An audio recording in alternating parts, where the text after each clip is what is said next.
Hello people! Welcome back to Food Glam Life. Today I'm going to be doing something that's already been done before, I guess, but this is kind of like a tribute to a really good friend of mine. Her name is Aisha Khan. Thank you, Aisha, for inspiring this video. She is such a sweetheart. She got these for me. So she basically told me that she ordered some for herself and she ordered some for me only because of this channel so I could review it. And oh my god, like I can't even explain to you how that feels. Like I could not express it to her, but you know, because this channel is so young and it's just something, you know, it's kind of like a passion project, and a lot of people would just like sort of poo-poo it, like, you know, what are you doing? And it's to have someone who's actually taking it seriously, who watches every single video and is kind of really supporting you on this journey. And you know, it's a small thing, but it really means a lot. So I really want to take this moment out and appreciate her for this, and because of her I'm able to review these for you, the silicone sponges or applicators. And she was like, oh, you know, I got this and then I saw your beauty blender DIY sort of alternative video and I thought, perfect, this would be like a great sequel to that. And she's right, this is, you know, sort of along the same lines. I don't know where she ordered it from. It is a gift, but if you are interested in where to get this after this video, I have never tried this on myself before. This is actually a first impression completely. If you are interested, then I will just ask me in the comments below and I will ask her and I will find out and get back to you, or maybe she'll respond to one of your comments, who knows. So yeah, so we're going to get into this. You know, I really actually like the packaging. It's called O2O and that's all it says. It says that on this little tag over here and it says it on the front, and it's one of those like Ziploc kind of you know, open thing, and it comes with 2 silicone sponges. And this one's a little rougher on the edges. You know, I guess it's not cut as, I think you can see it, yeah. It's not cut as close to the edges, and this one is a little cleaner.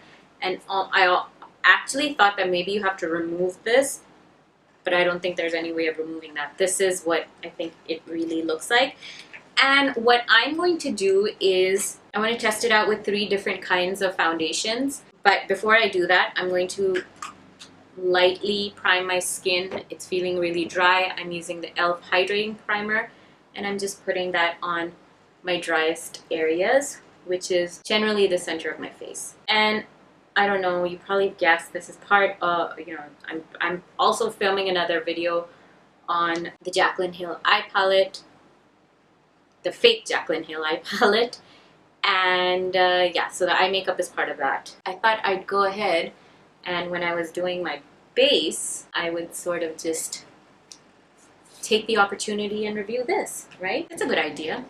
Okay, so while this is setting, let me show you the 3 kinds of foundations that I will be using. Basically, there are 3 different kinds of textures. One is the Dream Cushion Foundation by Maybelline. If you've seen my Maybelline, you know, testing Maybelline products, you'll know that I absolutely fell in love with this and I love it. I can't say anything else. The other one is a liquid foundation. So this is kind of liquid, but it comes in a cushion form. So the form of application is completely different. This is your regular liquid foundation. This is the Wet n Wild PhotoFocus. All of the foundations I'm using are drugstore and super cheap. I don't know if this one is available in Pakistan, but this is the Covergirl plus Olay Simply Ageless 3-in-1, and it's not like a complete liquid, but it's more of a moussey texture. So it's slightly thicker, and maybe I'll just do here, here, and here. That's the best I can think of because it's 3. So let's just start, because I've already pumped this out on my hand. You know how they always show like, oh, you get more coverage or with lesser product because of this. But let's see how it goes. So I'm going to put this, but I don't know if I should tap it or just pull it down. But we're just going to go with it.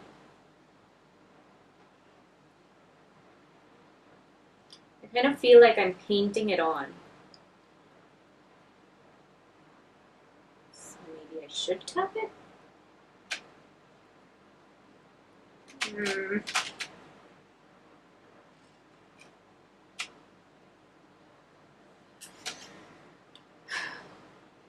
Also, I just realized I'm filming another video and I am using 3 kinds of foundation on my face.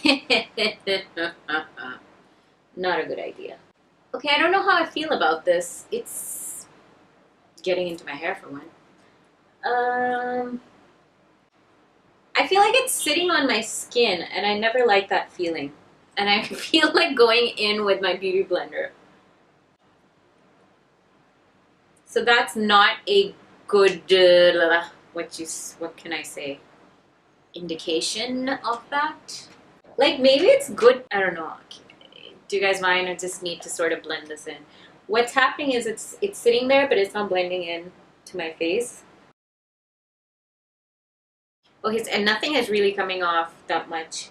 And as you can see, this is not a full coverage foundation, so you can see my spots. Should I go in and spot conceal? Maybe take a little bit more. I guess what the good thing is that you actually aren't using too much product, which is true.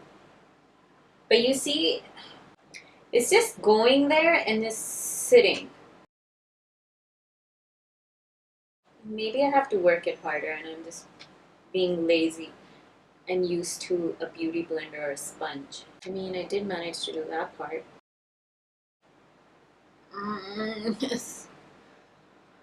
I don't know if it's being lazy.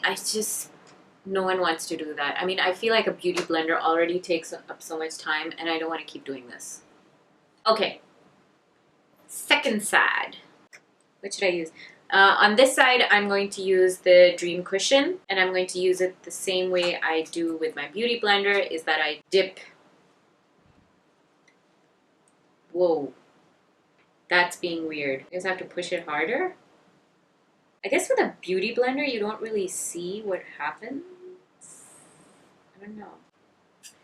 I don't have high hopes. Okay.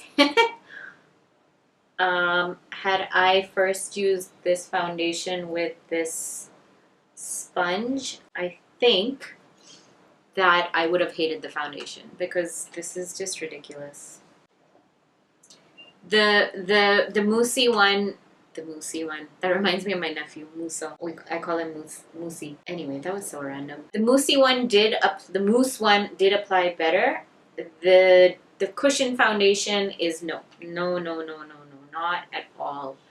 I'm just going to use a wipe and wipe that off. I guess that's another plus point, that it's much easier to clean than a beauty blender, but I'm just going to go back in with my sponge, and this is, you see how much more it picked up? But it's not necessarily just absorbing it, it's actually depositing it on my skin as well.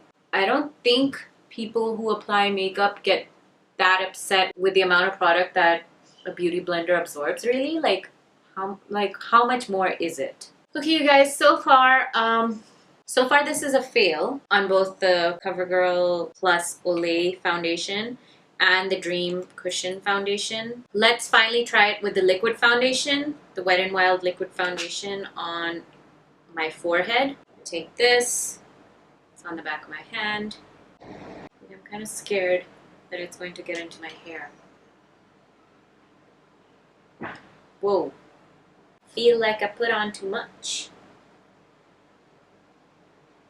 Also, the way this is shaped, like, how would I go around difficult to, like, I can't, you know how with a sponge you can change its shape, kind of? How am I supposed to get into, like, this area and do a clean job? And then, brilliant, I got it on my eyebrows.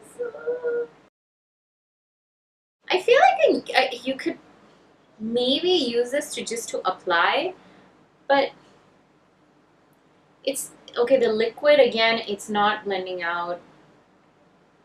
I feel like it's just waiting for it to dry. It's getting into my eyebrows. I don't want to do this. And I know Aisha is not going to mind because she needed me to do a review in case some of you are thinking, oh, her friend's going to get upset. No, she got it so I could actually review it for you guys. Okay, I'm going to stick to my beauty blender. I've said it. This, as cute as the packaging may seem, as little product that it may be using, it's just not worth it. I mean, just to save that, like, you know, 0.001 milliliter of product, I'm not going to like sit here and try to figure out how that's going to work on me. It's too stressful. Okay, you guys, I still have to do the rest of my face, which I'm not going to do in this video, but the verdict is in. If you're interested in buying a silicone sponge, be forewarned that this just will not really apply makeup the way you want it to. The way, if you're used to using a brush, or, you know, I love using this one or one of the thicker brushes as well, and it's just not going to be the same. It's the way these things just make things blend so seamlessly into your face, and that's what I'm looking for, and a lot of other people are looking for, is that your product shouldn't look like it's sitting on your face. It should sort of blend into it and look like it's a part of your skin and your face. And so I give this a big thumbs down. And yeah, so if you're interested in purchasing it, you should know that that's what's going to happen, and that's all. I hope you like this video. I hope you'll give it a thumbs up and comment down below, and I hope you've subscribed to my channel. And if you've not subscribed, then do so right now. I'll see you in my next video. November 1st is when my giveaway ends, and I'm going to announce the winners. So if you haven't taken part in that, go do that right now, and I'll see you next time. Thank you so much.